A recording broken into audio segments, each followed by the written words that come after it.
BJP MP గెలుస్తాడని చెప్పలేదు, చెప్తా ఇను. నేను నిన్న ఒక పెళ్లికి పోయినాం 2:30. ఆ పెళ్లిలో చాలా దినాల తర్వాత నాకు ఆయన మిత్రుడు, పాత మిత్రుడు, ఆయన మంత్రి ఉండే. ఆ మిత్రుడు చాలా దినాల తర్వాత కలిసిండి. సడన్ గా కాగలించుకున్నాం. ఫ్రెండే కదనయ్యా, మిత్రుడే కదా. చెప్తా పూర్తిగా చెప్తా చూడు. ఆయన ఒక ఎంపీ క్యాండిడేట్ నిలబడ్డాడు బీజేపీ తరఫు నుంచి.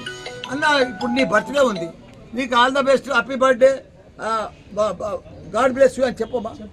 నువ్వు నా లెక్క ఎంపీగా, ఎమ్మెల్యేగా, మంత్రిగా అని చెప్పమా, ఆశీర్వదించమా. ఆయన కూడా ఒక క్యాండిడేట్, అన్న గెలవాలి, మంచిగా all the best, God bless you అని సహకరించిన పాజిటివ్ మైండ్ తోటి తప్పేముంది. అన్న ఏదైనా చెడ్డతనం ఉందా? ఎవరైనా అరే లోపాయకారం ఎట్లయితే ఎదురు పట్టాడు మనిషి. నేను గెలుస్తుందని అంటలేను, బీజేపీ గెలుస్తుందని అంటలేను. ఎవరిదాన్ని ఎదురు పడ్డప్పుడు ఫ్రెండ్ అంటే పాజిటివ్ మైండ్ తో చెప్తాం. ఒక నా ఎలక్షన్లో వజ్రేష్ యాదవ్ ఎలక్షన్ల నాడే నాకు ఎదురు పడ్డాడు. బోడుపల్ల ఎదురు పడితే కావలించుకున్నాం. కాలించుకొని ఆయనకు చెప్పిన నువ్వే గెలుస్తున్నావు అన్నాను. గెలిచిండా? ఇది రికార్డు కూడా అయింది.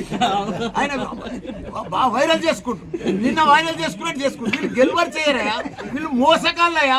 ఆ వైరల్ చేసుకుంటారు, స్టేటస్ పెట్టుకుంటారు. కానీ మనసు మంచిగా ఉండాలి, గుణం మంచిగా ఉండాలి, పని చేసే లీడర్ కావాలి. మళ్ళానే లెక్క